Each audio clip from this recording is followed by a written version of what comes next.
Willkommen zurück zum vielleicht letzten Part von Ende, Code. Wir haben alle Buchstaben und das Wort anscheinend ergibt E, I, L, Y, M. Eilem? So richtig schlau werde ich nicht daraus, aber naja. Es wird Zeit, das letzte Schloss zu öffnen, und zwar das grüne Schloss, das hellgrüne, das genau hier ist. Mit einer sehr langen Route. Soweit ich richtig weiß noch, war es recht einfach eigentlich. Wir fangen mal hier an. Genau. Some investigates the possible link everyone shares in this place, instead of focusing on the paper. Ray turns out to be a staff member of the University of Montreal, where Simon and Marco both studied. Tensions rise again, cutting that short as fight breaks out between H and Jasmine. Following that, they had split up in teams of two again, which allows Jasmine and Simon to reach the laboratory. Genau, dann kommt das. This forced active search segment takes place in the laboratory with Jasmine. As the password is being cracked, Jasmine mentions the idea of events leading to miracles being produced. By trying many times, one will surely succeed given enough attempts. The two of them also find a strange door, which remains closed, preventing all access. Leaving the laboratory after a strange automatic solve, Jasmine and Simon run into A&E. As they come back from their own station, everyone heads back to the lounge, where Jasmine grows closer to Simon, leaving him a little disoriented on what he wants to do next. Deciding to take a stroll, clear up his mind, he is joined by the old man, who suggests they should both head somewhere together. Simon takes A up on his offer to head out, and the two of them go to the laboratory. The room Simon explored just before. There reveals he is part of an organization, and that Smiley is part of it too, but he's here to clean up and stop what Smiley is doing. He enlists Simon's help and shares with him a strange remote that may be related to a puzzle they have yet to solve spanning the entire subway. With the plan set in motion, A and Simon head back to the lounge. There, the old man takes the lead to split up a team this time, leaving Simon with E to form a rear guard to the others, stop anyone who would be trying to hide from them. Simon briefly explores the few stations again before he makes a mistake and ends up in a gymnasium, which he now has to solve in the company of E despite her disability. The forced active search segment takes place in the church with E. During the search of the church, led by Simon, E reveals she studied in neuromedics, a field related to the mind. Simon links more participants together in his head due to E's speech. Eager to meet A again, he quickly takes a train back to the lounge. Stand da nicht Gymnasium? Ja, und jetzt sind wir in der Küche. Das ist falsch, soweit ich weiß. So, und da hören wir auf. Heading back to the lounge, E and Simon quickly find themselves in a dangerous situation. Mal gucken. Das klingt doch spannend, nicht wahr? The trip back to the lounge was remarkably quiet, even if I could hardly contain my excitement. Agnes would have no choice but to let me know everything now once I shared my discovery with him. I stepped out of the train with E, confident this would be our way out. Unfortunately, the noise I just heard robbed me of all my optimism. A sense of dread slowly spread throughout my body. Was that a gunshot? It was a glacial feeling. The question wasn't if it was a gunshot or not. The question was who shot and who got shot. In my usual way, I started imagining the worst. I imagined Marco lying on the ground, bleeding to death.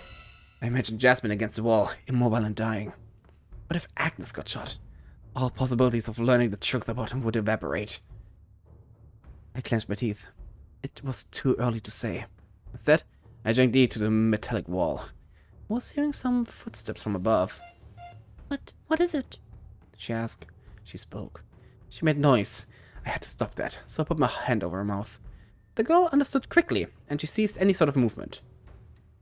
The train betrayed me when its little chime rang out and it drove away. Whoever was upstairs would know there was someone downstairs now. The footsteps stopped.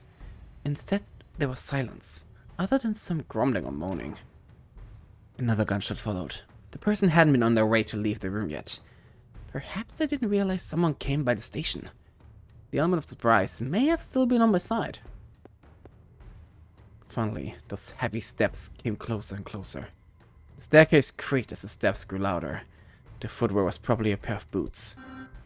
What a bother and what a mess. Unavoidable but unfortunate. I recognized that voice and those boots. They both belonged to Agnes. That sense of dread from earlier grew tenfold. If he was the one with the gun, then that meant the others. I couldn't panic here. If he found me here, he might not like me learning he's shot in cold blood. I held my breath and counted the steps. 1, 2, 3, 4. Finally, I sensed him in the lobby. Even the rat in the corner would strike back if it had no choice. I was the rat, and he was cornering me, as the train was no longer here to flee the scene. As soon as I saw him step through the doorframe, I let go of E and grabbed his wrist. Right afterwards, I slammed his arm against the wall, twisting it upwards while he gave a moan of pain. What are you doing, you idiot? Either I got lucky, or he wasn't as strong as I thought he was. Perhaps it was merely our age difference at play. Sadly, my luck wouldn't hold out. While he dropped the gun to the ground, he did something else too. He punched me in the face. I lost my balance, and the world spun around me as I fell to the ground, pulling him down alongside me. However, with surprising agility, he stood back up to his feet and dusted himself. Are you afraid? Due to the gun? I'm simply ensuring that whoever is behind this game is removed from it. As there was no conclusive evidence, I'm removing everyone who isn't me. I wasn't a very good fighter, but he was still a man, so I took my chance. I lunged at his legs and quickly got him down to the ground again. This time, he was dazed by the hit, so I reached over and grabbed a revolver. I wasn't used to firearms, so I couldn't do anything substantial with this right now, but I could keep it out of his grasp. While he rubbed aside and took longer to get back up, I grabbed Dee's hand and pulled her into the lobby. It didn't take long for us both to make it up the stairs. I couldn't explain to her what was happening. I had no time for any of this. All I knew is that I need to clear out our names of this business. Once Agnes would realize that we weren't Smiley or his accomplice, then he would have no reason to pursue us. I had momentarily forgotten about what would be upstairs. I glanced to the lounge, which was perhaps a grave mistake. The grim sight greeting me was nauseating. There were spots of blood everywhere. Many bodies. Not just one, but 2, 3. No.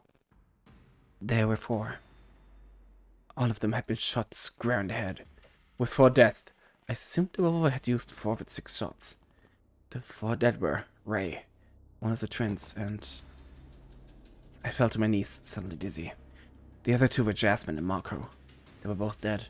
They were lying there, dead as shit. Dead. Both of them. I would never talk to Jasmine again. I'd never hear another one of Marco's stupid jokes.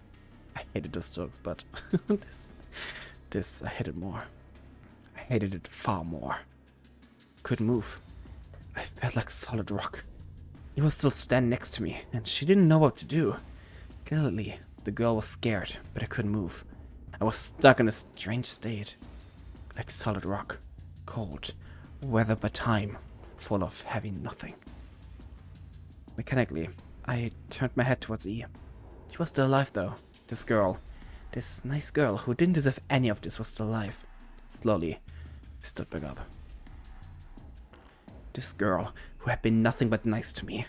She was like a goddess coming down from above. Despite doing nothing, her mere presence brought me back to reality. That's right. She was still alive, and so was I. I took a long breath after having forgotten to do for a short eternity. I want to mourn my friends, but the bodies end here. No more. I clenched my teeth again. I could have made the cowardly choice of lying down on the ground and accompanying my friends far, far away. I could have, but I was resolute now. For the first time I decided that enough was enough. I wouldn't let Agnes kill more people. I grabbed his hand. I couldn't bring her to danger again, but leaving her in a room full of dead bodies was not my idea of a good date either. She was safer with me. This girl was the most precious person as a fellow survivor. We went back down the stairs. I had to deal with Agnes. I looked around the station once I was in the lobby, but he was nowhere to be found. I hadn't heard footsteps, so I didn't go to the other side. Where was he? I stepped into the station. He wasn't on the other side, nor was he on the rails. He wasn't waiting for me. I only noticed where he was as a small clank echoed from afar. The station had two ends leading into a small dark maintenance tunnel. The gates were locked, preventing our access to them. However, the old man disappeared inside one of those tunnels. And he didn't come out. Damn it. In the darkness, he would have the advantage. I couldn't afford that. I cursed and went into the lobby. This no longer was a viable option to pursue for the time being. Instead, I went over to the other side with E. I decided to take the train and put some distance between Agnes and us. Just as quickly as before, I made my way out of the lobby. I couldn't see if Agnes was capable of seeing me on the side. Just in case, if he could. I flipped the bird in his direction. That'd teach him. The train was coming. It was remarkably fast, confirming the thought I had earlier. This train was the only train here, wasn't it? It didn't have to take anybody else at the moment, so it could pick me up quickly. I looked around the station for any signs of something capable of picking up our presence, but I didn't see anything. Once again, pulling E by the hand, I stepped into the train with her. Once she sat down, I started writing. What is happening? Please let me know. Ich bin dabei! I was getting to it, but it would take a while. As I wrote, the chime rang out. As I wrote, the train drove off.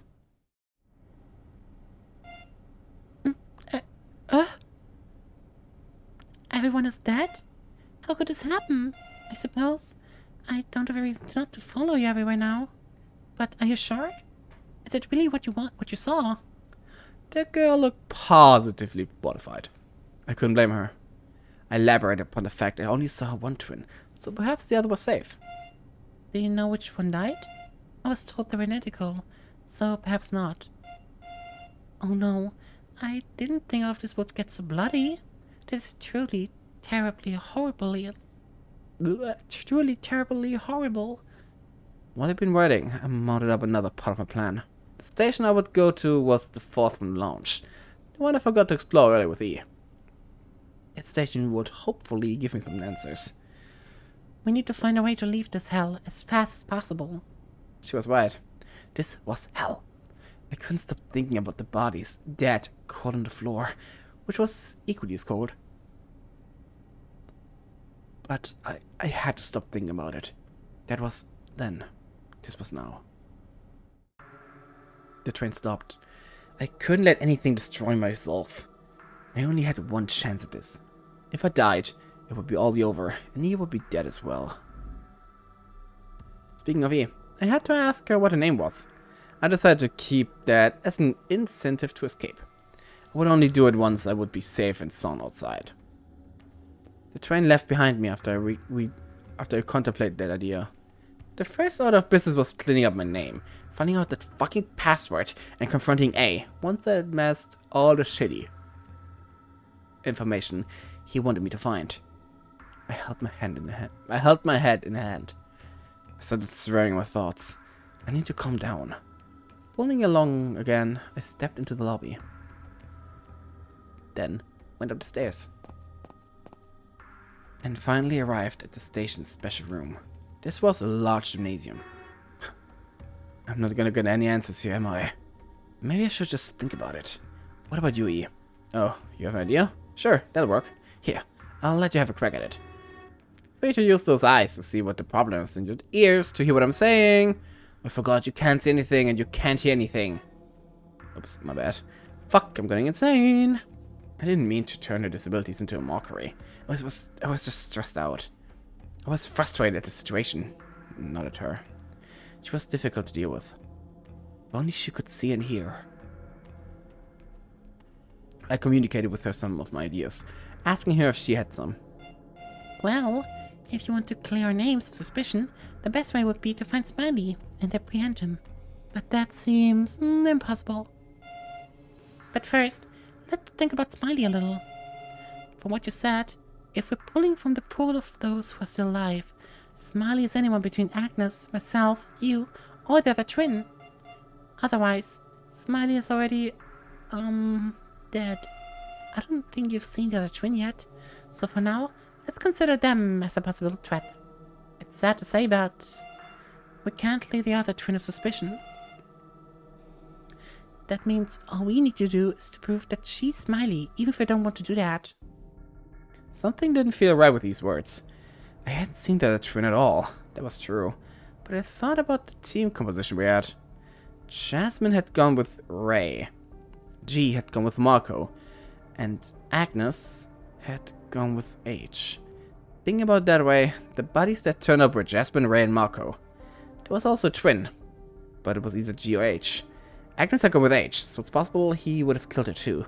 But then where was G? No, this didn't add up. If Agnes killed H, then he could have done so many times. He could have done it in the room they explored. He could have done it on the station outside that room. In the lobby too. That meant that twin was probably G, who had gone with Marco.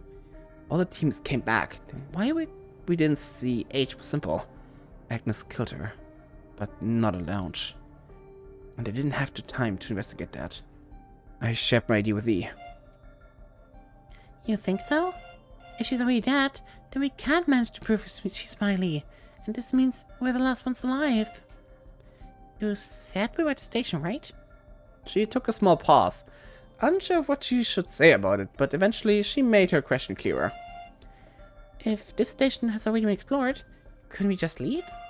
Each of them has an exit, correct? I didn't understand the question. She should have been aware of their worlds. Agnes shared those details with her, right? A cold shiver ran up my spine at that realization. Maybe the hand communication was just for show. Maybe she had absolutely no idea of what the worlds really were. Or perhaps he purposefully avoided telling her. As if he had intended her to die at some point due to a mistake like that. Damn it! I can't even tell you because there's barely any paper left. Fuck. Reusing any of them was actually impossible, due to the way the pens worked with paper. I tried doing it with one earlier, but the paper just tore up under the pressure. That wasn't good. I have to be careful with the info I share with her. God damn it. I guess I don't have a choice. I'll do a quick cursory look over the room. I stood up and went to search the room. Agnes wasn't stupid and he had a goal. Also, I thought that he probably wanted to live too, so he wouldn't blindly run up the stairs if he happened to get here. My presence upstairs with E was, in a way, a deterrent. He was aware of the rules, and how we couldn't step into the lobby or beyond them with more than 2 people at once. On the other side of the room was a prison leading into a few lockers. I searched it quickly, but nothing jumped at me. Back on the side, there was a safe. It was already unlocked when I checked. I opened it, and on the back I saw a message. It made a little sense and was clearly used for whatever puzzle was in this room. Otherwise, the safe was empty. The safe. It's a safe. It could keep things safe. Agnes isn't stupid. He's very cunning. Maybe he could even trick me again and steal back this gun. If that happens, fuck. I had an opportunity to get rid of the gun right here now.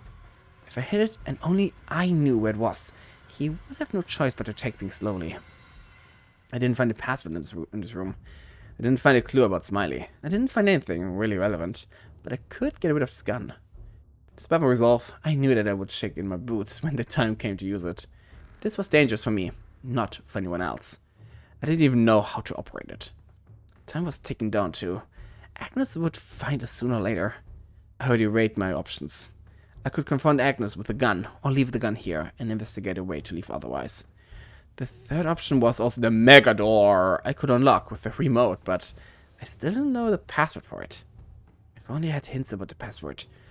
But until I did so, my options were limited. I locked the door.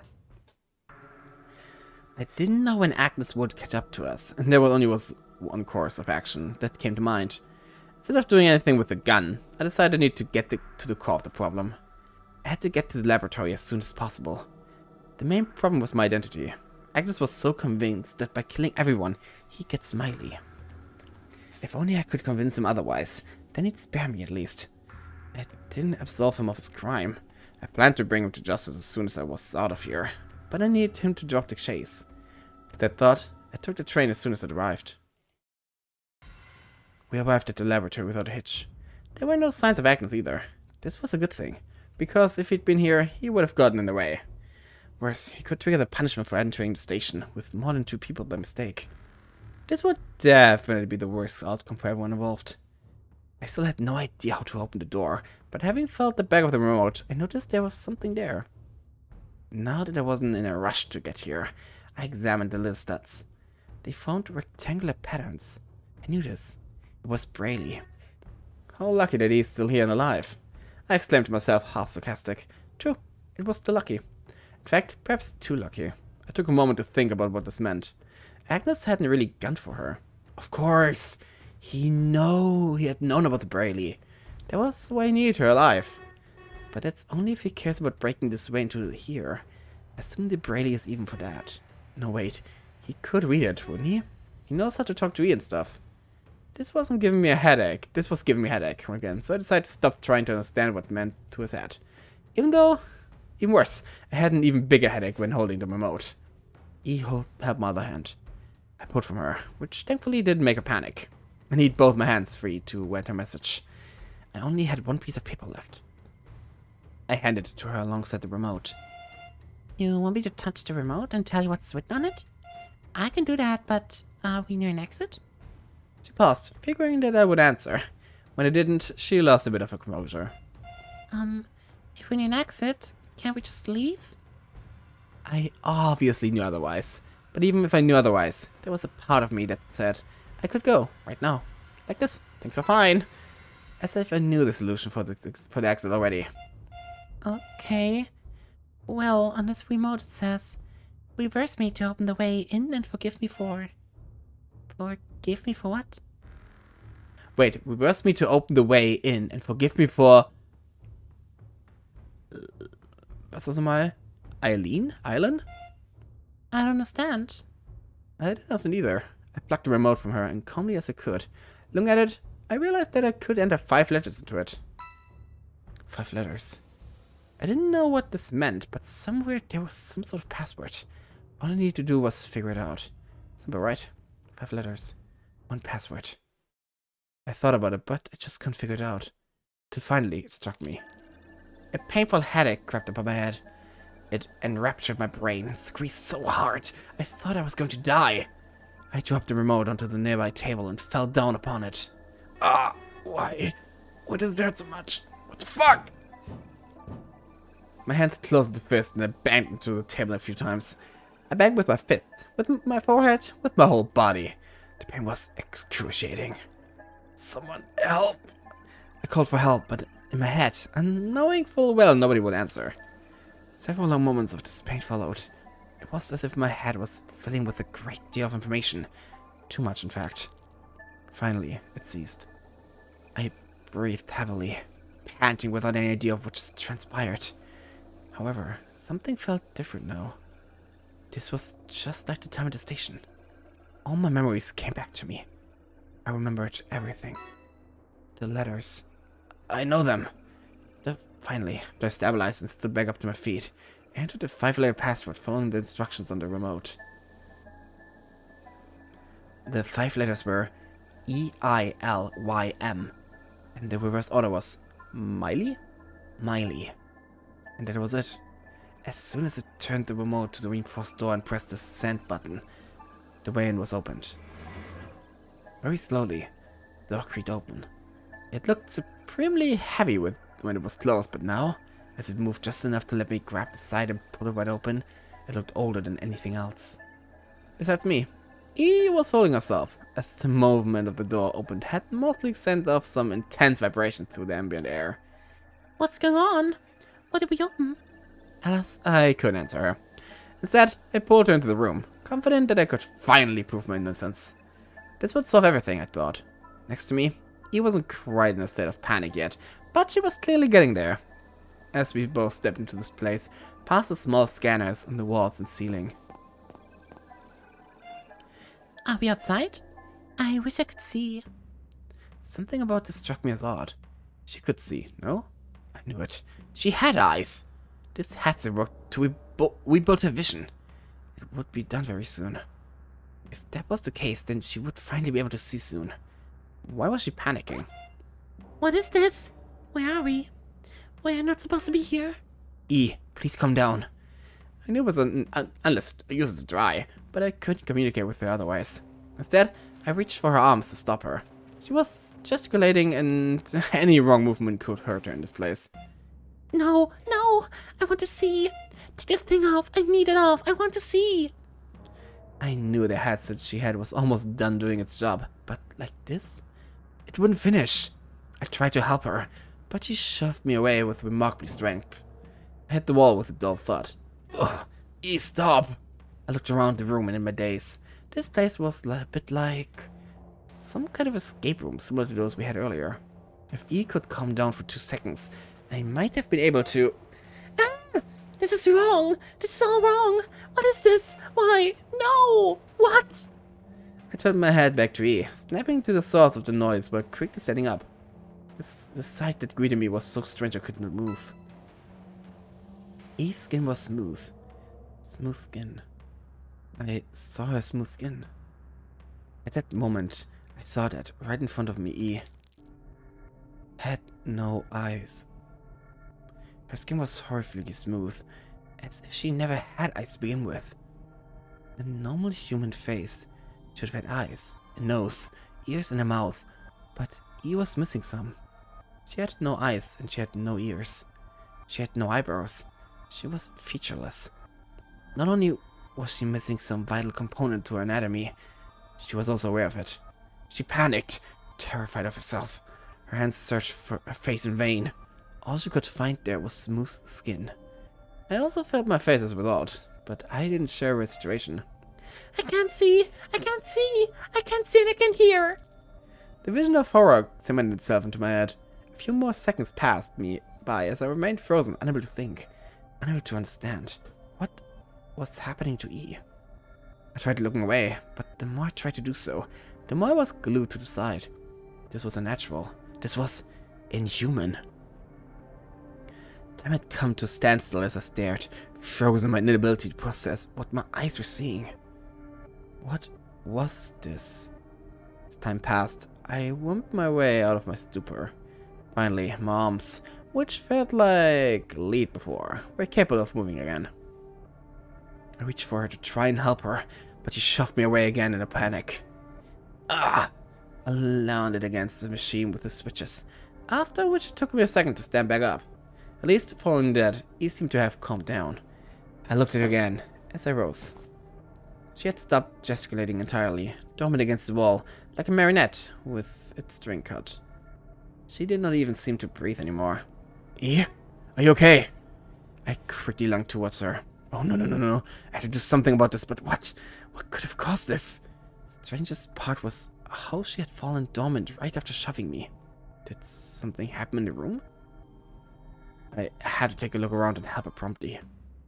I had been so focused on helping E before that, I hadn't noticed there was this strange machine in the middle. It was kind of like... It was a large containment unit. As I approached it, I looked inside. I see everything now. There was someone. A person was floating in this vat. I didn't know who this was. Was this the 9th person?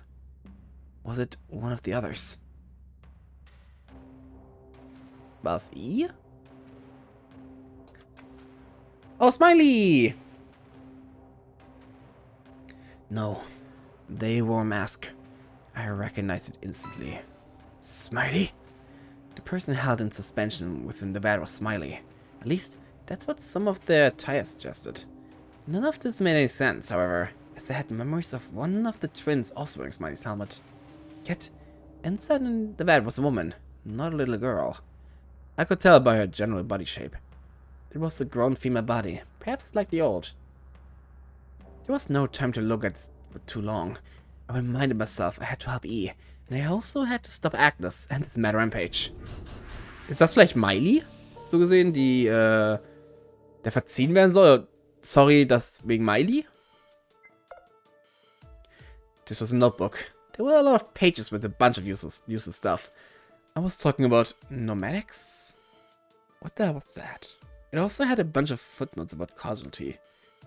Simon reads about the casualty. In accordance with the laws of casualty, a cause must always have an effect. The reverse is also true. An effect must always have a cause. If nothing causes anything to happen, then nothing happens. That is why, in the event of an effect being observable first, all causes of it will be forced into existence. This is the anthropic principle. Because it was observed later, all that led to it exists. If an outside source came to witness some events, then other events would need to pave the way for said events to happen. As knowledge is impossible to unlearn, any witnessing would create it for all time. So it's saying, because we're here now, other events needed to exist. Am I getting this right? This isn't helping me save E, but for some reason, I couldn't deny the fact this was somehow important. Nomadics! Nomadics, or applied nomadics, is the field of study of researching thoughts, what thoughts consist of, and the transfer of thoughts. By linking the human mind to a series of electric currents, wave signals, and compression of readable data, it is possible, in theory, to recreate minds based on exact brain patterns and memories. An individual is made of memories and experiences, which means if they were replicated to an exact degree, then the individual would exist twice as themselves. An outside piece of material is necessary for transplanting memories, but they are highly unstable. It is much safer to recreate events leading to a certain memory to make a stable memory. Most dangerous of all is transmission of data by emission of waves. Any head that would come close to the wave would receive the memories, possibly mistaking them for visions. Wait, what does this mean? I'm trying to wrap my head around it. Does it mean that when I was having some visions? A thought fled in my head. This did happen before, and not just once either. I remember when my head came close to Jasmine for the kiss. I had visions of the train I could just not get rid of. They were haunting me in the moment. Could it be that those were fabricated somehow? A twin leaned forward over the counter to look what Agnes was preparing. She suddenly started talking about the terrorists who had planted bombs in the metro. Did something transmitted memory to her? And all the time as I held E or supported E, I wanted to feel like I could fully trust her. Was this also something that was being transmitted? The real question is, where are those transmissions coming from? I couldn't answer that. I needed more information. Sadly, as the pages went on, this became too confusing for me. I couldn't glean anything else from this. Okay. Simon closed everything up and returned to the search of the room. Okay. In this box was a diary of some sort. There was no lock on it, as if it was inviting me to read it. But read which part? 1 bis 4. Page 1. Dear Diary. I write to you today because I have no idea what I'm doing.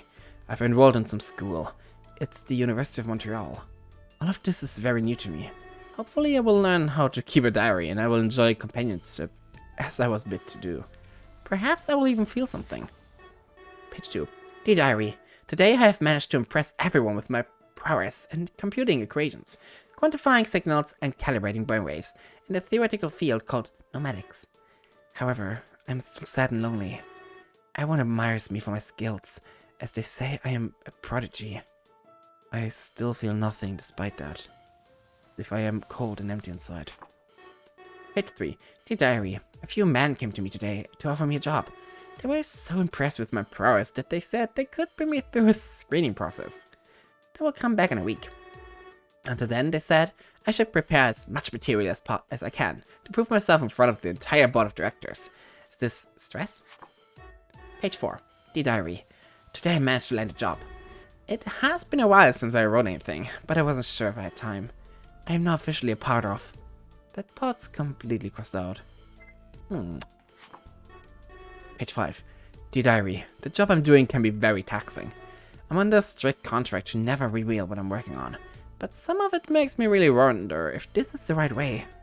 They are paying me an outrageous amount of money though.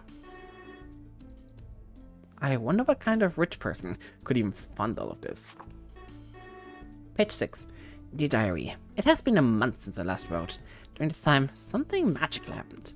I'm sorry I couldn't write. I had a lot of focus on. What happened was that I met a boy. No, I just saw a boy, that's all. I didn't really meet him. I feel shyness. I feel butterflies. I don't know what this is. Something in me was interested. I don't know how to process this. I will write more later. Page 7 has been ripped out. Page 8 goes as follows. Dear Diary, I did it. We finally created the first GEM. It's coded for Gamma, and the rest is crossed out. 9 und 11. Page 9, the diary. I renamed the GM to something else that seemed more fitting. We're going to attempt putting someone's thought into it and see how it works. I hope this won't be a mistake. My attraction to the boy is growing stronger every day. I don't know why I feel this way. This isn't love, is it? Either way, he hasn't looked at me even once, like he doesn't even notice me. Page 10. The diary. The experiment failed. The Emily didn't function properly. I think this is going to take me a lifetime to get right. To make fully functional replicants. Oh! Nicht, das Passwort ist für Emily, aber wir hatten Miley. Spannend. Ah, interessant. Despite that, I vowed I'll succeed. Soon, we'll be able to keep people alive for centuries without degradation. And then, we'll be able to move forward like never before. Page 11. Dear Diary, I'm bad. Nothing is currently right. I've been chosen to oversee this. I don't know what to do. At first I was glad, but now that I learned what it is, I don't want to anymore. I want to do it. If I don't do it, though, he's going to die. Why was he chosen too? The boy I like was chosen to be put in this. What do I do? I don't want to lose this job, but I also don't want to lose him. I don't have a choice. I need to oversee this. I need to save him. Hopefully my precautions will prevent me from dying. But if I do die, then the entries end here. Whoever that boy is, he sure is misfortunate. Simon closed everything up and returned to the search for the room. I took a moment to look at this vat. The person was still floating inside, attached with thick cables and tubes. Who was this exactly? They were a woman.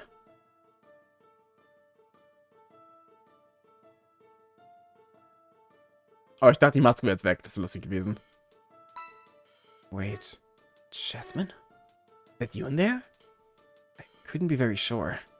If it was Jasmine, then she had grown older. I approached the machine in the back. The one that had a bunch of switches on it. I fell against it earlier when he pushed me aside. Bringing my attention back to the machine, I couldn't understand what these switches were all for. However, I realized one important thing. There were 9 switches. When I entered the room, 8 had been up and 1 had been down. Now, a few of them were scrambled. Are these 4 colors? Suddenly, I felt like it wouldn't be a good idea to mess with them. What if it did even worse? What if it triggered the colors and we die? God, I don't have a choice. I need to see what happens if I... But maybe I shouldn't. Do it! I hesitated, took a deep breath, and then made up my mind. I didn't have any choice. Nothing else in this room was helpful in any capacity. Well, here goes. I flipped one of the switches to the outside. It was the 4th one. Nothing happened. Fuck. If anything happened to Agnes' color, I can't know like this. Wait, there are 9 switches. 8 of them were switched to what I assumed is on. What's going on with the 9th? Why is it off? Nothing bad happened to our colors while they were on. Then most likely nothing bad would happen if they switched the 9th one to on as well. I took the plunge and did it. Right away, I could hear the change was coming from the vat in the middle of the room. It was, to put simply, draining away. As it did, the person inside moved slightly. I watched in awe. The woman inside of the vat slowly removed all the tubes connecting it to it, and when the water was low enough, she took off the helmet she wore. What is going on? Who are you? I asked as the glass separated us. Is it Jasmine? It was an old woman, just as I had surmised. The glass lowered enough to let her step through, which she did momentarily. I backed away to give her some space. With Smiley's mask, I hadn't been able to tell who it was, but without it, she looked somewhat familiar, and she looked very old. She must have been at least 90 years old, if not even older than that. Oh, it had come to the... Ach, es ist I! Es ist I, glaube ich.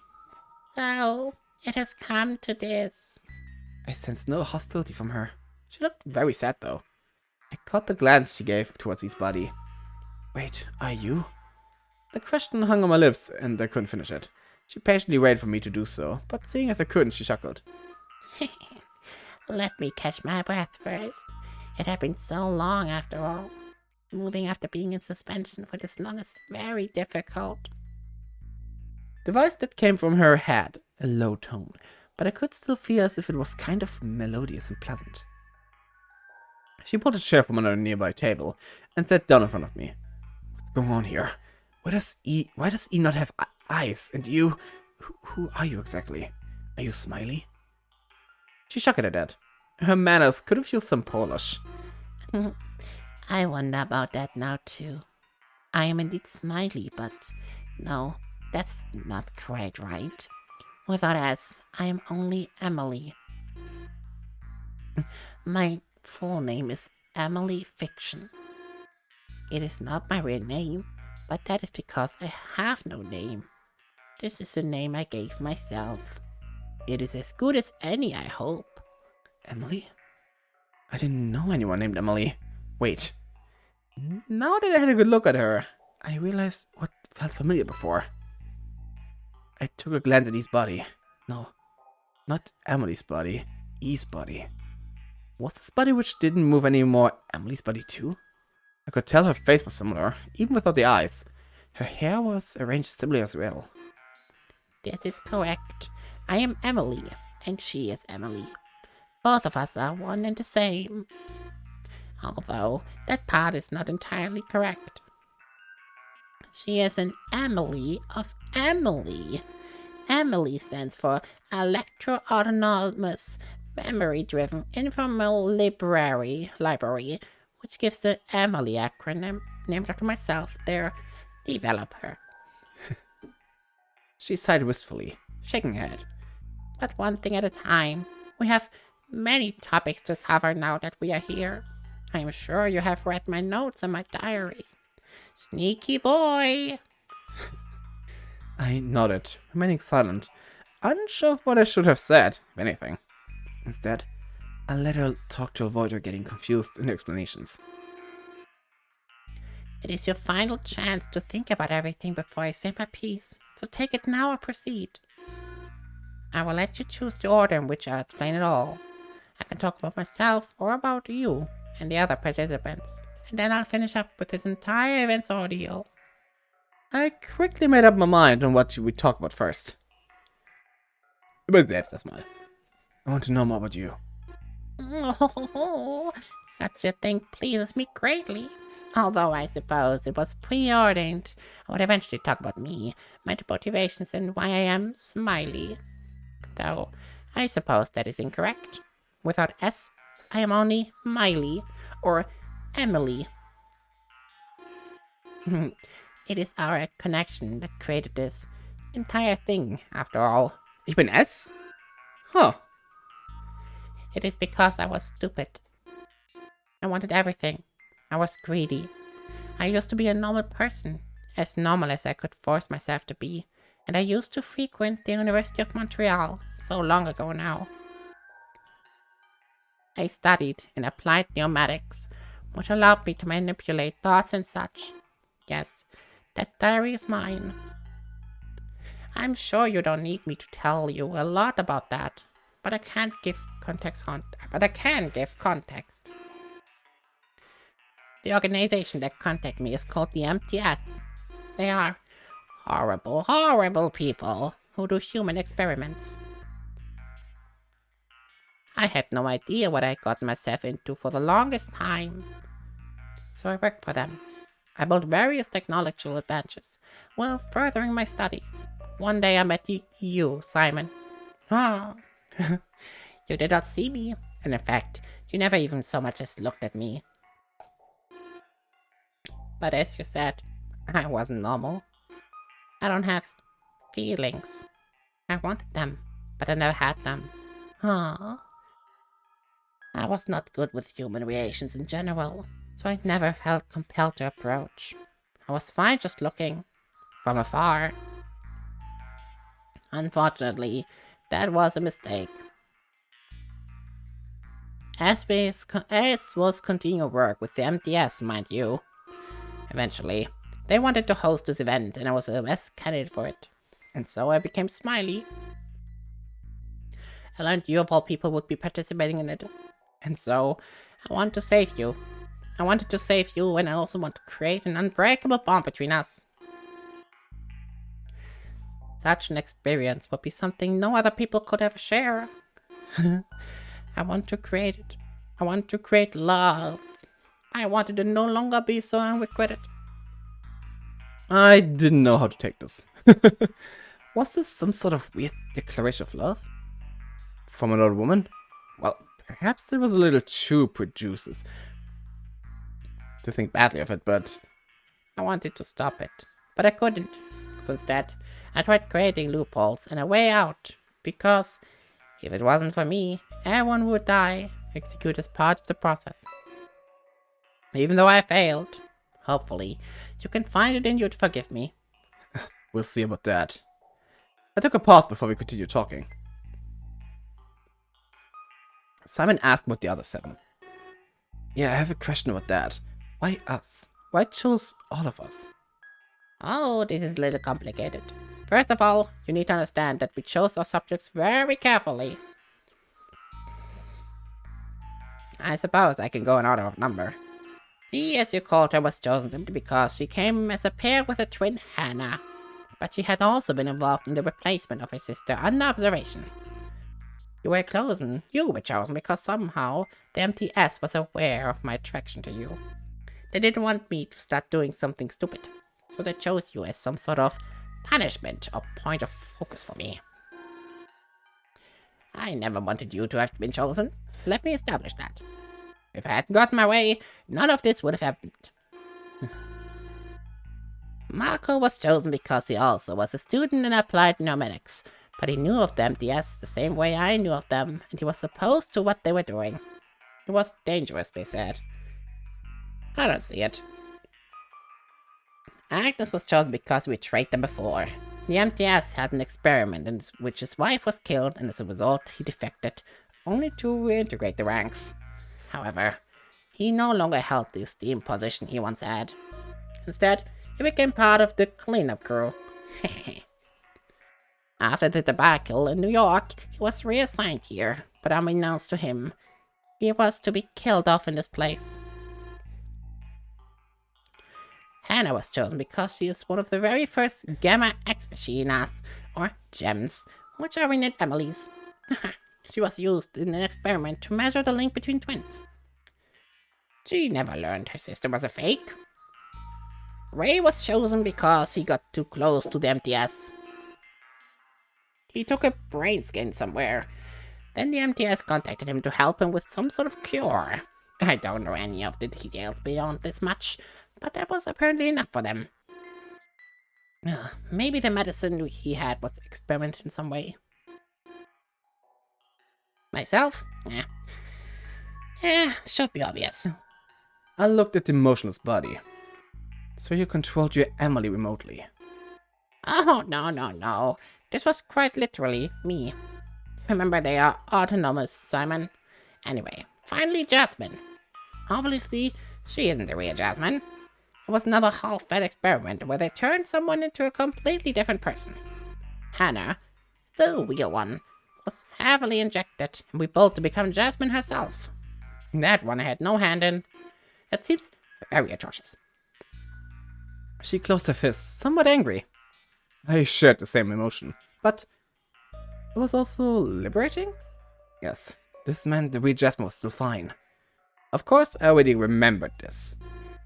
Anyway, about this entire experiment. She took a brief pause and gave me the opportunity to glance over at E. Was she never to move again? My thoughts were interrupted when Emily spoke anew. No. On April 22, 2022, all 8 of us were prepared and brought to this underground facility. They intently called it the Tower of Rebirth, even if it's deep below the surface. The goal was simple: create a situation that would bring an external observer to this world and retroactively give birth to it. As you have no doubt browsed my notes, you must be aware of the perception of existence. By bringing an outside observer, or God as the MTS calls it, that we would create this world by reactively bringing every element needed for its construction. That is the anthropic principle. It says that the world is as it's now because if it wasn't, then it wouldn't be. That means a necessary component for this world to exist was for this experiment to take place. Hold up, what? This doesn't make any sense. It is a reverse cause to effect. By creating the effect, which was the experiment, we gave birth to the world, which was the cause leading up to it. But that's not how it works. You need the cause to make the effect happen. Do you?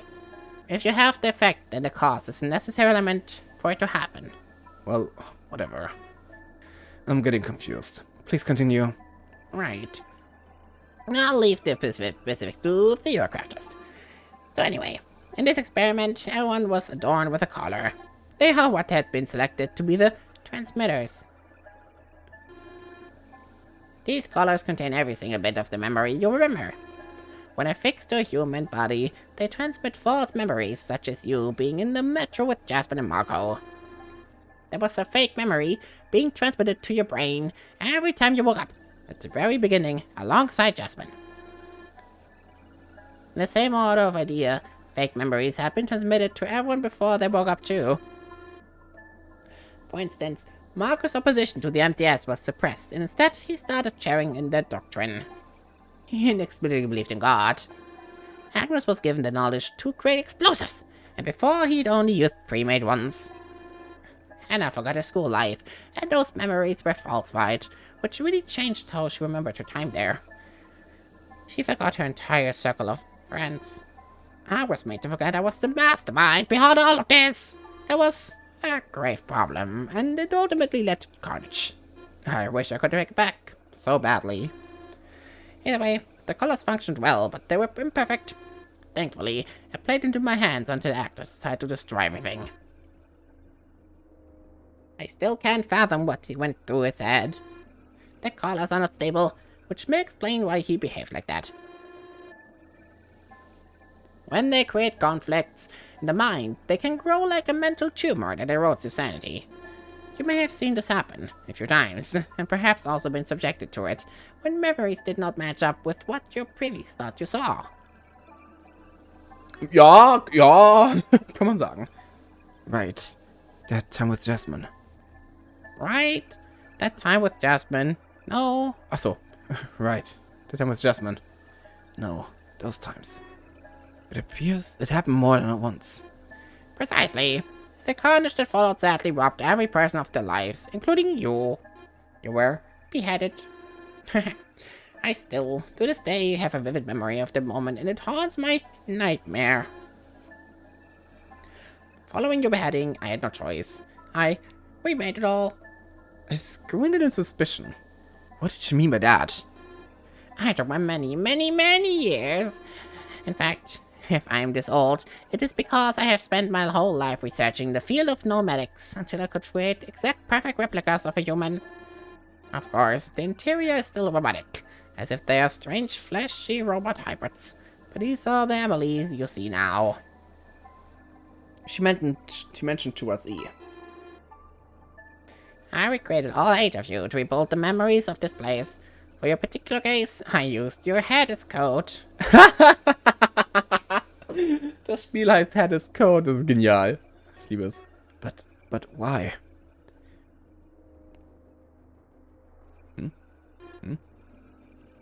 It's simple, Simon. I want to see you again. Can you fault me? I want to see you again. I want you to forgive me. I wanted you to absolve myself, but I never managed to replicate you perfectly. The you who had gone through the first one, the one that I called Ending A. The one that got beheaded, the one that saved me, the one that was so courageous despite it all. Currently we are in Ending S. I want to give you another chance. Alas, that had been the goal at first, but the MTS collapsed shortly after actors destroyed the metro. It was impossible to bury the event, and the police arrested everyone and dismantled everything. But I was never found. I was declared legally dead, along with all of us who were buried in the tower's complete wreckage. But I had time. And so, I spent my entire life researching nomadics here, rebuilding this entire place. I did not intend to hide my crimes. However, you have to also understand. She looked at her hands for a moment.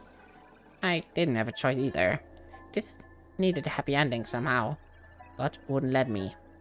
What do you mean? Remember when I said that the effect can be created before the cause? It's like that. God is here. God is watching us. God is tricking me into making more and more. But just like God is tricking me, I am tricking God. This entire time, the fact it was a repeated event, the fact it looked like you were making choices, the fact it was all built with this way. I made slight modifications and recalibrations to your brain and to others' brains to hopefully reach this ending again. But it was never quite right. So I need more time. I made it look like everything was just one path to change based on what you believed. In reality, I was tricking God because I needed more time. Just as God tricked me because God wanted to see the true end. I had no program all of these choices you had. You felt like something wasn't exactly your choice. It's because I had to change your beliefs to try and attain that ending again. But anyway, I failed. I didn't manage to do it. As evidenced by your presence here, and the fact I am now opening my heart, I have failed. Still, I still do have more to say about this. This woman was insane. I couldn't believe what she was explaining to me. God? Choices? Calibration? My head used as a code? Code for what? Myself? Most likely. Okay, hold on. This is a joke, right? This doesn't make any sense. It does, Simon. Many people believe the world works in timelines. That out there's another timeline where everyone is happier or worse off. It is comforting to know that you are not doing so bad after all. The truth is that there has never been concrete proof of that.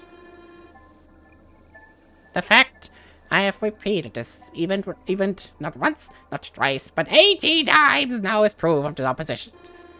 And I, stuck in this place, am the monkey internally typing on the strings of fate to replicate an event that shouldn't have existed in the first place. And do you know what that makes it? No. I don't know. You know about Schrodinger's cat, right? You can't know the outcome until it is witnessed. Well, imagine the reversed. What if you were in the box? What if you died? You wouldn't be able to see the outcome, right? But the outcome existed. God witnessing this moment means that the effect exists. And so, I couldn't have died because I wanted to be the one God watched everything through. An observer outside a enclosed universe would only see the world when a God ending had been reached, so I couldn't die. That is why I blindfolded myself. I cut off my hearing. Had minimal senses. Because if I removed it all, then the only thing God could witness was the absolute good end. The ending I was yearning for. The ending in which you were alive. I was alive. In which we integrated society, left all of this behind us, and lived happily together. Because I loved you, Simon. But I suppose this doesn't matter now. In the end, I fucked up. She cringed as she swore, as if it was difficult for her. For whatever reason I could hardly understand, God chose to witness his world through you. Why? I don't know. But because that was the case of all that, setup was for naught. And so, the vision from inside the box always leads to two outcomes. Just as the cat dies or lives, and how both outcomes exist, there's quantum suicide and quantum immortality. I was not allowed to die, because there had to be more story. There had to be more of this to reach this point. Do you understand better now? Not really. I don't want to downplay your explanation, but this is impossible to prove. This God business, this witnessing that, the anthropomorphic principle, whatever this all is, it doesn't make any goddamn sense. But it does, Simon. This is how the world works, and I hate it, and I'm sure you hate it too. Then explain to me how and where we were. We were remade 18 fucking times. The reactor. You witnessed it once, haven't you? The reactor cleans all of you. All of you Emily slowly maturing over 12 years. Every time, every attempt to replicate ending A, you were matured over 12 years. 12 years? Yes. It is a long and laborious process. These are the latest version of Emily's, and they are the most sophisticated of the lot. They are not alpha prototypes or beta constructs. They are full and complex. Okay. Wait. So, 12 years. I'll say for the math. 12 times 18. But also I have to add the lifetime of research I needed. Warte. Oh, 180. Die 52 Jahre vielleicht. I felt sick. How much time had passed since ending A? It has been 288 years since you first woke up in the metro, Simon. This is the year 2310. Wow. Almost 300 years had passed since I first woke up. Instantly, I felt defeated. Despair ran through my body as I took in that information. Everyone I knew was gone. I fell down to my knees, and then onto my hands too. I couldn't handle the truth. The world became a twisted swirl of nothingness. Everyone I knew was gone forever. I would never see them again. The real Jasmine was dead. Marco was dead from ending A2. The real us, even the real me. Everyone's dead! This is just a mockery of life. No, this is life, Simon. This is our life. Androids and humans. Oh, bullshit! Androids can be their own selves. I'm just myself. I'm not myself. I'm myself, but not myself. I'm not myself. I'm a copy. I'm not me. I looked at my hands and clenched my teeth. The old woman delicately reached forward to grab one of them and pull me up to my feet again. I think we should go see something. Come with me. I felt so defeated I didn't even protest. The old woman guided me out. I lost track of where we went after that. We fetched a key with a loop that looked like the number 8 from Agnes' immobile body. He had been turned off from the machine. That's how I knew. What Emily said was true. I was an android. I knew that already, didn't I? That's why when I died, I was turned off and there was darkness. I had died 18 times. Wait, that wasn't true, was it? My sight came back to me as I recertified my posture. We were in the elevator going upwards. Oh, hold on, Emily. I haven't died every time, have I? We're almost there. What about you? Are you still alive after 300 years have passed? 288 to be exact, Simon. There are multiple types of rats, not just ones used to grow Emily's. I have remained alive because I've kept myself in suspension within that vat in that special laboratory storage room. Thankfully, I still had better Emily to use to repair. We built and reorganized this place automatically every time. In the theater, Those robots we touched, they were an army of very early prototypes. They were the ones who did most of the work, but a lot of them eventually failed and I had to keep newer versions. That is why you may have seen a twin without their collar in the security room. Wait, why did she not have a color though? It is because the colors have your entire personality, Simon. Your memories are constantly being broadcast to your loved body. As an Emily, without those, you are no better than a robot without any thought, an automaton. So I touched the collar. This thing I wore that could kill me, that could end me, was me. When I was beheaded, then I didn't die because my head was cut off. It was because the color was shut down. That's why when someone died, we could take them off. The colors were shut down. I clenched my teeth. Why did everything make sense? I wished it didn't. Because if it didn't make sense, then it could have been a nightmare. I could have woken up from. But this was no nightmare. I wouldn't wake up from it. This was real. The elevator stopped. We left it and walked out into the darkness. After a long walk, we emerged outside. I understood why Emily was so insistent for me to come outside following the question of my death. Outside was calm. It was an island. Deserted, no doubt, but not too deserted, as in the distance I could spy some kind of house. It was entirely made of wood and looked like a comical log cabin.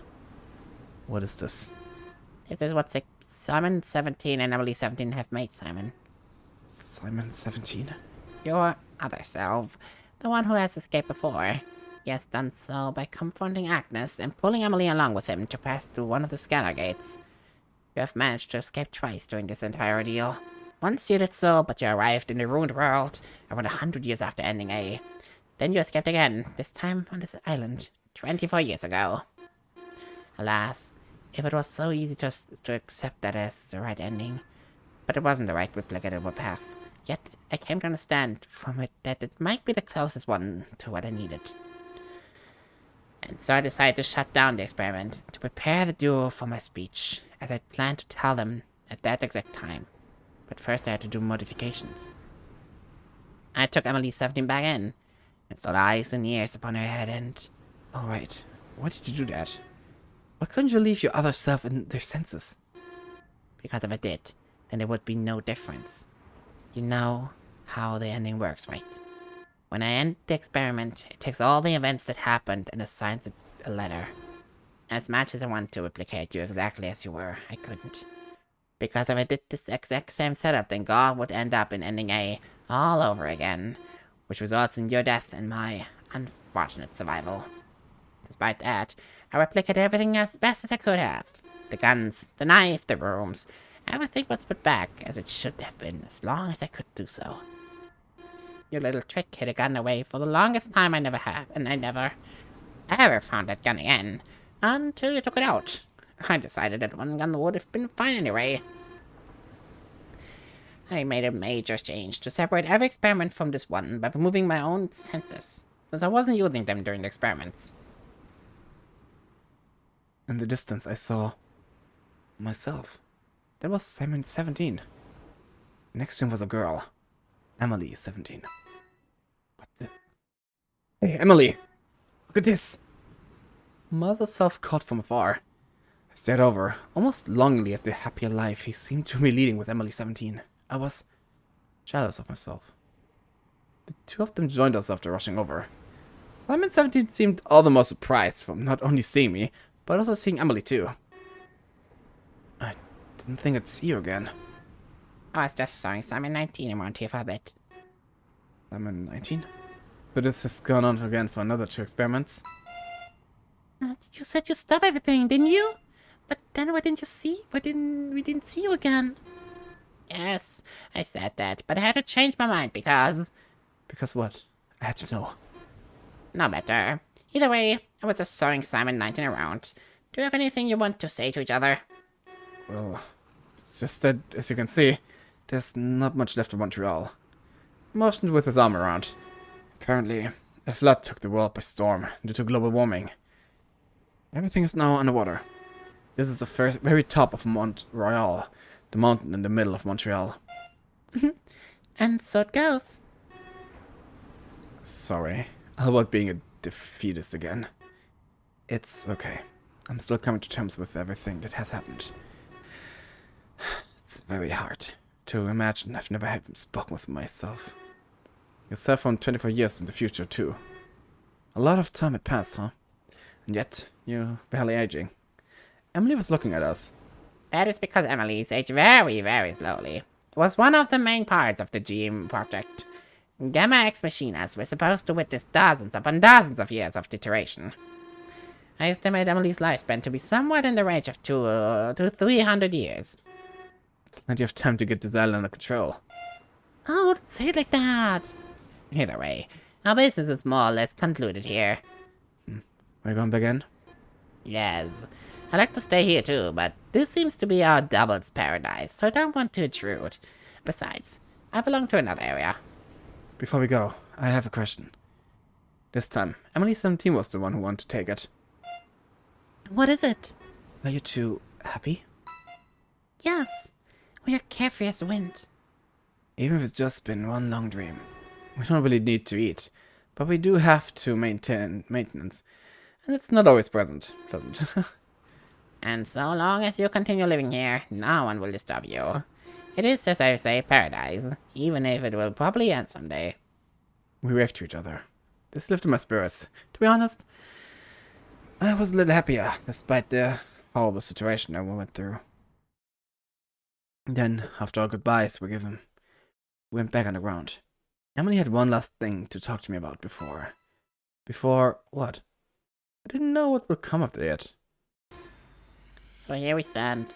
The experiment hasn't really succeeded, and now I'm too old to continue. I will definitely expire soon, and not even God witnessing the world can stop that now. I don't have a lot of these attempts left in me, but I still have enough to repeat the experiment again. What? Why would you do that? So more people can die? A flash of the thought passed by my eye. Not only that, but I clearly remember Jasmine and Hannah escaping together before. They left the underground. No? The colors made 9 together. That meant they could have passed the scanner gate. Yet I hadn't seen them on the surface. Don't get me wrong, Simon. I'm willing to leave Simon 17 and Emily at the paradise, but I am not done here. The experiment needs to replicate the exact way it should have. And did anyone else make it out then? The experiment I replicated was made to let us both escape, and no one else, as the original experiment did. I felt a cold touch on my back. They meant Jasmine and Hannah. When they escaped, they didn't. All of that, and they weren't allowed this paradise? And why did you not change that? Why was it that you only changed E's senses? I couldn't risk it. They even left many hints that our 2 colors would let us go out to ensure we would be the ones to make it. There was a puzzle in the infirmary that was blue and red. What does that have to do with anything? It was supposed to illustrate the combination of 2 to make a 3rd thing. Do you remember the special note and what it said? It was, "No one smile within my mask." It was not a mistake. It is an anagram. It says Simon with Emily makes 9. Nobody's going to decipher that. But the trail was there, Simon. Either way, you lack the memories to make up Simon. You need to be restored to your exact self from ending A. So I will let you be activated for a while longer to make peace with your situation. And then I will launch the automated program and have the old Emily restore this place for Simon 20 to go. I can't, no. You're wrong about this. I can't do that. I can't repeat the cycle of death. She smiled sadly. Don't worry, Simon 19. I will be in suspension for 12 years, and you will be allowed to undertake the experiment again and until you are restored to your real self. I am myself right now. I remember it. I remember the collapse. I remember the elevator falling and me dying. And you know what? I pointed at her accusingly. Because of what you did, I remember more, too. I remember when I died after Agnes killed you. I remember when I died after uncovering the vat in the reactor. I remember everything. Every single death. I remember all of them. All this pain, all this suffering. I remember everything you put me through. Memories make the person. I'm more myself than I could ever be because I went through this bullshit close to 20 times. And I remember all of it. That can't be possible. Memories don't transfer across attempts like that. It makes you complete, but also very strange. Suddenly she lit up, as if she figured something out. I see. So, that's how it is. Because God is using you as a vessel. God is actually transporting the memories, the information. Is this something that can happen? I never even considered that. It would have saved so much trouble. She sighed, looking older than ever and decidedly apologetic about the situation. I cannot undo those, but I suppose that perhaps it is time then. She looked more solemn all of a sudden. You sacrificed yourself to save an idiotic girl almost 300 years ago, and for that I will eternally be grateful. You choose to do so on your own. I am old, I am tired, I have changed so much, and yet I still yearn for your forgiveness. All I work towards now is to finally die in peace. Let go of everything on one final note. Will you forgive my mistakes, my lies? Will you forgive me? Oh, night. Something tugged in my head. I didn't care. This was my decision. God or whatever the fuck you are. This was mine, and not yours, and not anyone else's. It wasn't programmed by Emily. It was mine. I can't forgive you. After all that suffering, only my other self is allowed to have a happy end. And out of all of us, just one Emily. One! I can't forgive that. The twins, Hannah and her sister. What of them and their future? Emily froze, visibly struggling with her inner demons. She waited for a few moments, closed her eyes and exhaled. I'd never seen her this tired before. I see. Very well then, if that's your choice. She walked out of the lobby. Hey, where are you going? I followed after her. I will go back to the vets and restart everything, as I was planning to do. Why? You can't accept my choice. We'll do it until one of you forgives me. I have to sacrifice far too much for this to fail. For this to end that way. I will repeat until one of you finally grants me peace. Wait, why? I remembered my other self words. She said she would stop 24 years ago, and yet here we are. Was this because... Did my other self also decide not to forgive you? Yes, it is too much. To toil so hard, my entire life. So you can't accept it then? You can't accept my choice. Not God's choice, not your choice, or whatever the fuck. It's mine, and you can't accept it. And you still call yourself worthy of forgiveness? What are you going to do about it? You're a machine. You're bound by the laws of robotics and cannot stop me if I choose to continue. Now I know what I have to work on next time. This is a choice I have to redo. I will give you an option here, and then you will pick forgiveness. After all of this, after this entire experiment, to not be forgiven, for the story to not have a happy ending on some degree, I cannot bear it. She suddenly coughed and fell down to the ground. I hesitated, unsure of what she was playing at, until I realized she truly couldn't pick up. I at least helped her sit up against the wall, so we could be on eye level. I can't make it anymore. I'm too old. I will break down very soon. I couldn't do it in the end. I failed and now I will end. Please, bring me to the vet. I can't do this, Emily. I can't let you do this. I won't let you redo this, Emily. There was a light strain on me, as if my programming was trying to make me obey the law of robotics. By inaction, I would invoke pain upon her. It's over. You can rest now. I can forgive you, but I won't let this happen. All I wanted was in the end was to get your forgiveness. Can't you let me go in peace? Please grant me this one final thing. The more she asked me to forgive her, the more I couldn't. I still remembered Hannah and Jasmine, and their struggle, and my struggles. I remembered how she continued despite giving my previous self a happy end, just because he couldn't bring himself to forgive her. Everyone was still dead as well. Jasmine might have died of old age, wondering her whole life where I disappeared to. I could never have brought her any news. Emily had also dragged Marco into this mess, and he even died due to her too. It had been close to 300 years. This old woman, this lunatic, was she really E? So much time has passed since ending A. You've changed a lot. You became someone else entirely.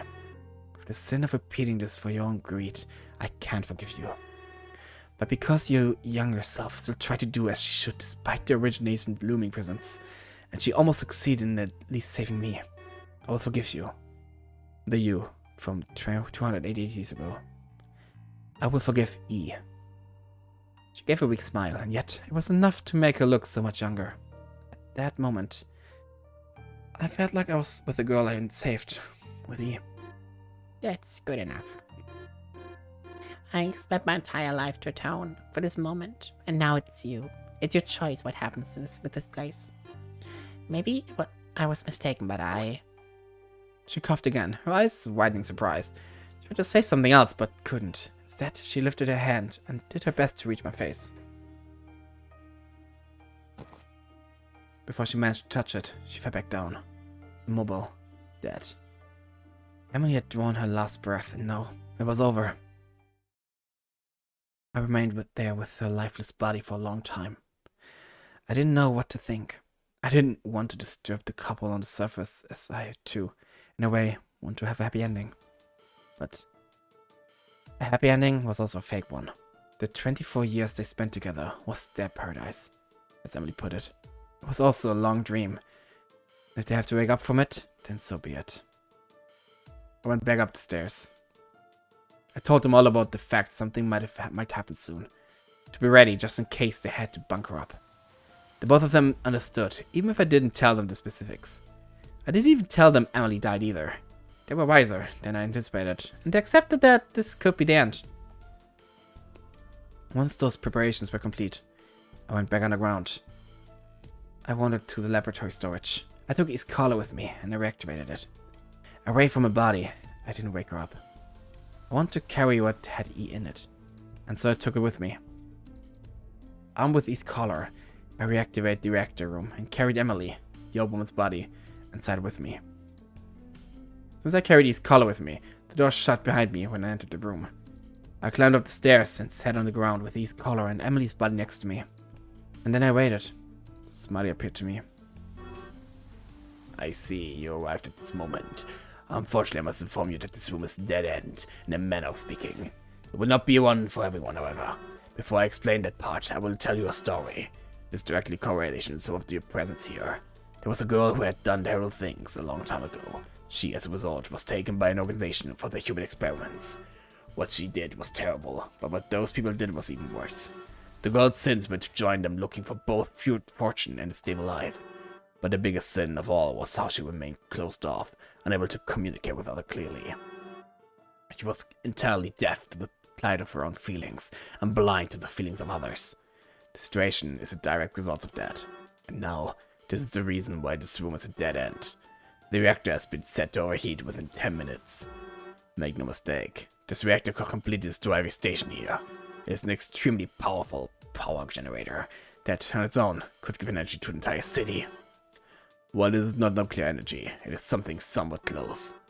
Anyone can stop it by pushing the button to close the reactor. It is sad to point out, but the button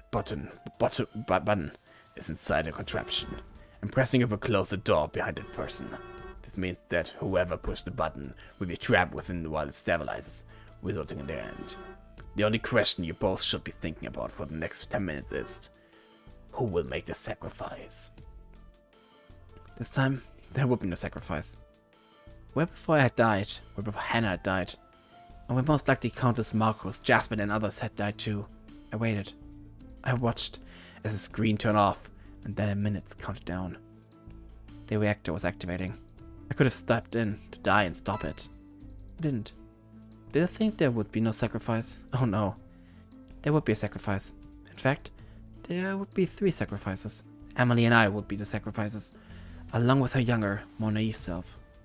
Together, all 3 of us would be here when it ended. I closed my eyes, awaiting my fate in utter darkness, one final time. What do you think, God? Am I alive or dead? Are you alive or dead? Earn your final full timeline and one final choice. Leute, das war ja ein spannendes Ende. Oh boy, oh boy, oh boy. Das war so viel auf einmal, aber es machte alles irgendwie doch Sinn, irgendwie auch nicht. Es war so creepy und so crazy. Ich bin komplett geschockt von allem, was passiert ist. Halleluja. Das war richtig cool.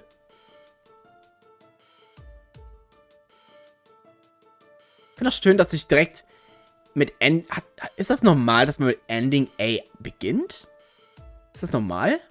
Müsst ihr, oder? Ending A.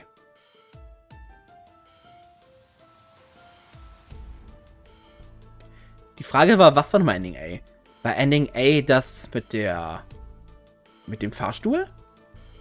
Oder war Ending A einfach nur das mit Jasmine, wo die tot auf dem Boden lag? Weil das ist ja wohl nicht Ending A gewesen. Ich bin mir fast sicher, nee, A kann auch nicht das mit dem Fahrstuhl sein, weil ich habe da den Buchstaben von. Und A war kein Buchstabe.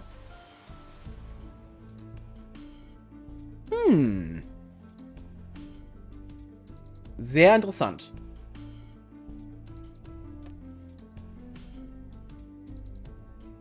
Auch wenn es traurig ist, dass jeder Charakter jetzt eigentlich tot ist, nur halt Emily. Emily auch. Also jeder Charakter ist gestorben. Keiner hat es rausgeschafft. Was ziemlich enttäuschend ist. Arme Greta. Arme Hannah. Arme Jasmine. Arme Marco. Armer, na, geht. Nicht unbedingt armer Agnes.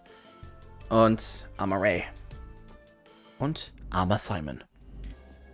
Aber bevor wir das machen, gucken wir noch die Flowchart an. Oh, es gibt also kein A. Okay, wow, das ist ein großer Plan. Halleluja. Halleluja. Der ist echt groß. Das ist Y, genau. Das war Ending Y anscheinend. Beheading? Ist das Ending A? Wo ist Ending A? Ending B? I? S? Oh doch, hier. Ending A. Had good end. Wow, ich habe tatsächlich Ending A zuerst bekommen. Das ist ja cool. Macht aber Sinn, weil da ist sie gestorben, aber Simon ist nicht gestorben. Also Simon ist gestorben, aber eh nicht. Das heißt, das war da, wo alles kaputt gegangen ist. Und am Ende... Dann habe ich überraschend gut gehandelt, weil ich habe die ganze Zeit das Richtige gemacht dann.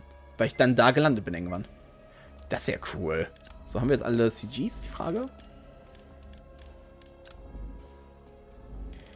Ah, mir fehlen noch Searches ein bisschen, na gut. Ich denke mal, das ist wahrscheinlich das hier, ja. Wir haben das Bild. Dann haben wir das Bild und das obere. Ja. Cool. Emily Fiction, Emily's, Cloud Technology Ending Letters. Aha. Das ist sehr, sehr cool. Hier haben wir auch alles, oder? Ja. Das heißt, wir machen irgendwann mal ein Durchlesen von allem hier. Einfach, weil es, glaube ich, spaßig sein kann. Und wir machen noch das, ich denke mal, ich werde noch 100% machen. Ich muss halt gucken, wo ich jetzt noch was brauche. Weil ich glaube, die meisten habe ich nicht beendet zu vollkommen. Da fehlt noch was. Da fehlt nichts. Da fehlt noch was. Da fehlt nichts. Die meisten fehlen noch was, glaube ich sogar. Ja, fast alle haben noch was fehlt. Nicht alle, aber ein paar von denen. Ah, es geht noch teilweise. Ein paar bin ich noch nicht sicher, was da fehlt. Da fehlt noch eine Menge. Halleluja. Da fehlt nichts mehr. Okay. Wir werden mal gucken, ob ich alles finde, nicht wahr? Wir können mal gucken. Vielleicht finde ich alles. Gut. Dann bis nächstes Mal. Bye!